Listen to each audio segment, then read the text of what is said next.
देखिए, ये बात तो पक्की है कि Bharatiya Janata party clear majority के साथ अपनी गवर्नमेंट बनाने जा रही है। और जो मैंने सार्वजनिक सभाएं की हैं, जो राजस्थान के रहने वाले कुछ लोगों से हमारी बातचीत हुई है, उससे मैं इस निष्कर्ष पर पहुंचा हूं कि 2/3 मेजॉरिटी की भी संभावनाओं को नकारा नहीं जा सकता। कई मुद्दे रहे इन चुनावों में, खासतौर पर गारंटियों की बात की जाए, गहलोत सरकार गारंटियों की बात कर रही है, लेकिन जिस प्रकार बीजेपी जो भ्रष्टाचार के मामले उठा रही है। देखिए, गहलोत सरकार ने जो गारंटी दी है अथवा कांग्रेस ने जो गारंटियां दी हैं उस पर जनता का विश्वास नहीं है, क्योंकि जन सामान्य में विश्वसनीयता कांग्रेस पार्टी पूरी तरह से खो चुकी है। जो वह कहते हैं वह करते नहीं, उनके कृति और कथन दोनों में बराबर अंतर रहा है। लेकिन भारतीय जनता पार्टी 1951 में जनसंघ के रूप में जो हमने कहा था और बाद में भी जो हमने अपने इलेक्शन मैनिफेस्टो में कहा था, अक्षरशः उसका पालन किया है। आर्टिकल 370 समाप्त करने की बात हम लोगों ने 1951 में की थी। आपने देखा और कहा था कि जब संसद में हमको बहुमत मिल जाएगा, हम धारा 370 चुटकी बजाकर समाप्त करेंगे। कर दिया हम लोगों ने बहुमत के साथ ही। हम लोगों ने कहा था कि हमारी गवर्नमेंट बनेगी तो अयोध्या की धरती पर राम का मंदिर बनकर रहेगा। 22 जनवरी के बाद आप भी स्वयं दर्शन करने के लिए वहां जा सकते हैं। हमने कहा था 3 तलाक की प्रथा को हम समाप्त करेंगे। हमने उसको चुटकी बजाकर समाप्त कर दिया, क्योंकि 3 तलाक की प्रथा पर लोग सांप्रदायिकता का आरोप हम लोगों के ऊपर लगाते हैं। लेकिन भारतीय जनता पार्टी ने जाति, पंथ, मजहब की राजनीति नहीं करती। इंसाफ और इंसानियत, जस्टिस और ह्यूमैनिटी, यही हमारी राजनीति का आधार है। हमारे लिए चाहे वो हिंदू की माँ बेटी हो, बहन हो, चाहे मुस्लिम की हो, चाहे ईसाई की हो, चाहे पारसी की हो, किसी, वो हमारे लिए माँ है, हमारे लिए बहन है, हमारे लिए बेटी है। राजनाथ जी, इस चुनाव में यदि देखा जाए तो बड़ा मुद्दा जो कि बीजेपी ने बनाया, प्रदेश में बिगड़ती कानून व्यवस्था को बनाया। उदयपुर का कांड सबके सामने है, उस चीज को भी सभी कई बार सामने दिख रहा है। आपको लगता है कि जब 2 दिन बाद 25 तारीख को जब मतदान होगा तो ये तमाम चीजें जहन में रहेगी प्रदेश की जनता में? जरूर रहेगी, और उनको अंतर मालूम होगा। जब हमारी भारतीय जनता पार्टी गवर्नमेंट जब यहाँ बनेगी और उसके कामकाज को लोग देखेंगे तो स्वाभाविक रूप से उनको अंतर दिखाई देगा। क्योंकि कांग्रेस की हुकूमत में यहां पर राजस्थान जो है विकास की राह छोड़ चुका है और दुर्गति के रास्ते पर चल पड़ा। हाल ही में राहुल गांधी, प्रियंका गांधी, मल्लिकार्जुन खड़गे के कई दौरे रहे।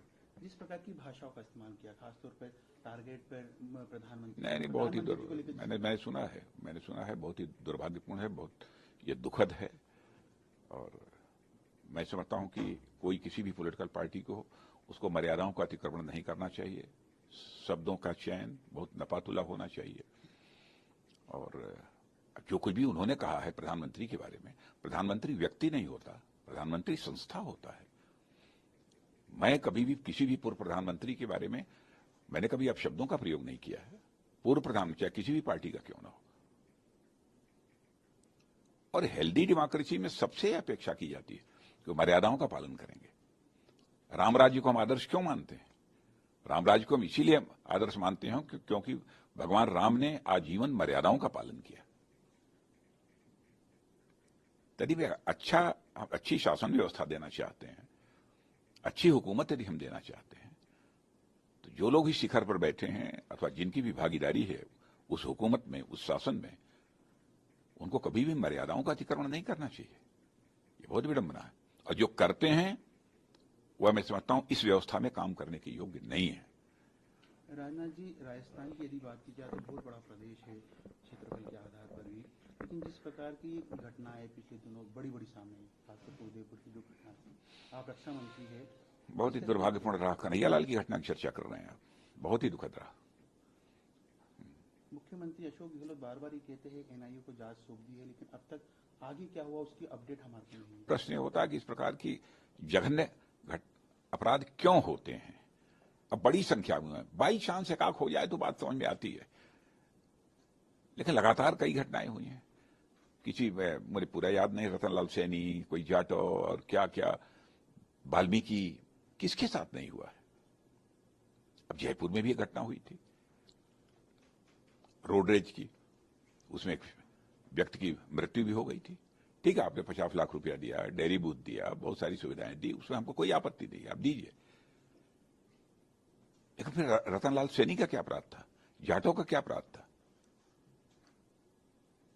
अन्य लोग जो मारे गए हैं, कानून और व्यवस्था बदतर होने के जो शिकार हुए हैं, उनके साथ भी भेदभाव क्यों किया जा रहा है?